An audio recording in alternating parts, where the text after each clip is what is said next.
Hey, what's up? My name is Cameron Farzaneh, and I'm here at the 1 Million Cups Entrepreneurship Meeting here in Tampa, Florida at the Entrepreneur Collaborative Center. I'm here with Mr. Stuart Pinnock, and I'm here to ask him about his business, Life Enabling Technologies. How are you? Good, Cameron. How are you doing? I'm doing good, thanks. All right. Thank you for your time. No problem. Okay, so could you tell me a little bit about your business and what is it you exactly do? Life Enabling Technologies started out of the need of people in wheelchairs to be more accomplished during their day, to be able to accomplish more activities. The one thing that wasn't in the market is a table that a person in a wheelchair could utilize all the time without needing outside assistance. So University of South Florida had a patented product, which was a tray table similar to the bulkhead seats in an airline that comes out of your armrest. So I'm commercializing that product specifically for wheelchairs because nothing like that exists. The other thing is a backpack retriever. People in wheelchairs, 99% of them have a backpack with all their stuff in it. The problem is they can't get to it. They need outside assistance. The backpack retriever puts the backpack on a motorized rail where if they push a button, the backpack comes to the side of the wheelchair. They can access it, do whatever they need to do, push the button, and put the backpack back behind them again. It's giving the person in the wheelchair more independence. So what made you get the idea that this is what you wanted to get into? It was a combination of things. I have a few people in my life that have CP and are confined to wheelchairs, and I see the issues that they have on a daily basis. And as I came across these products, I thought they would be useful, and they are. It's just a matter of getting the price right. I see. So in terms of the startup phase, what did you do in terms of obtaining startup capital? I invested my own money. I got a grant from the school that held the patent, and I have an angel investor. I see. So how much time and money and planning do you think you had to put into it? I've put in over a year, $75,000, and basically it's a full-time job just trying to do this. But, I've got other things going on the side, too. I got to make money to feed my family at the same time, so...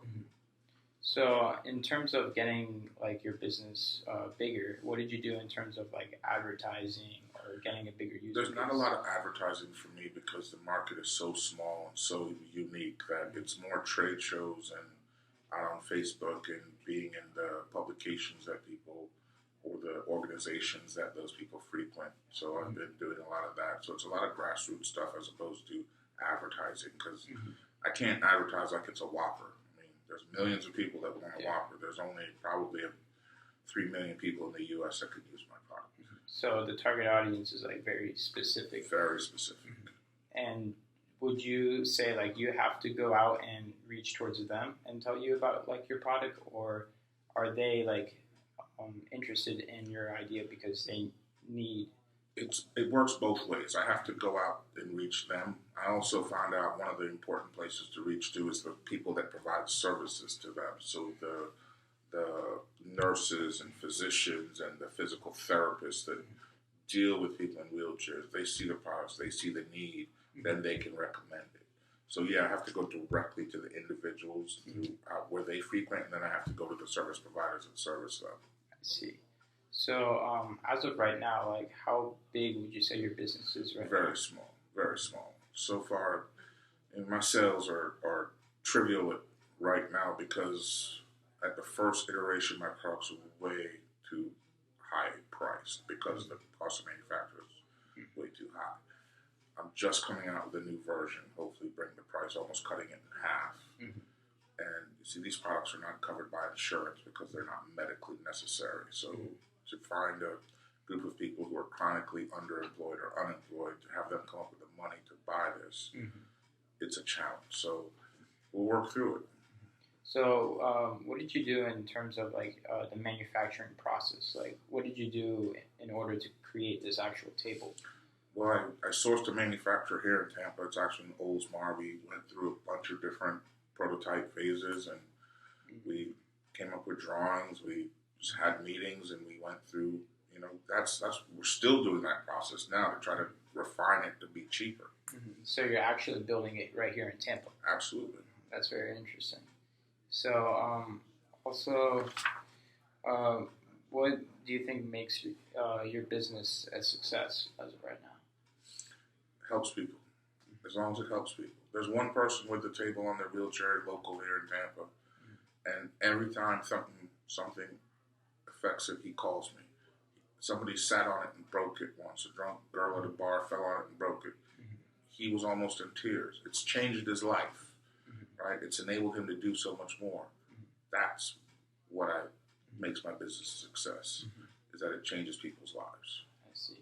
So, just out of curiosity, because I'm a computer science major, did you do anything in terms of like the tech side, like for example, a website or an app or something? There is a website. There's no app. I'm involved with a couple other companies that are heavy in tech. This one, not so much. This one is just a website to be informational.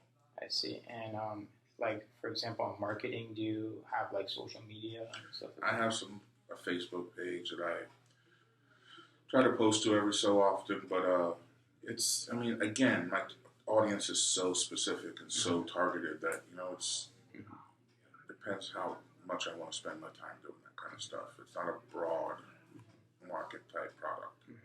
I see. And what about like in terms of like branding for your company and making it appealing towards like your target audience? I'm not marketing, not my strong suit. Branding for this company and specifically, not one of my major concerns. It's more about the product and what the product can deliver and the fact that it's the only product on the market like it. So it's just a matter of getting the price right and then making people aware. I see. So it's not going to make me rich. Yeah. It's just going to change people's lives. So that's very important though by itself. So what are your plans though for like the future of your company? Do you plan on expanding? Is there any like new idea you think you can do to make it bigger? Well, my whole plan is after I get these two products out is to engage with the community. I mean, the people that know the issues that they face are the people in wheelchairs. So I've had a few ideas already from feedback from people in wheelchairs about issues that they face. Some trivial, some a little bit more complex. So it's a matter of engaging with that community, figuring out what's a need that most of them share, and then trying to address that need. I see. It's very important. But in terms of like your community, is it specific to Tampa as of right now, No. or have you expanded? It's all over the place right now. I get communications from people all over the place, all over the country. Not all over the world yet, but hopefully we'll get there. That's awesome. So is there anything you can advise someone who's starting out into business? Yeah, don't give up. It's hard. It's not easy. It's never easy. And you don't fail until you stop, until you give up. Once you give up, that's when you fail. How many times have you almost gave up or thought you? Every day. Every day. But it's a matter of just keep going forward. Look, if you're going to fail fast and move on. You fail at one aspect and then you move on to the next thing, right? You don't just give it up and go back and get a job and sit down and say, well, maybe I wasn't cut out. That's failing. Yeah. That's giving up, right? You keep pushing. It takes a lot of guts, it takes a lot of heart, and it takes a lot of time. Yeah. That's very inspiring. I will thank you for your time. No problem, Cameron. All right, it's good meeting you, brother. It's nice meeting you too. I'm up. It's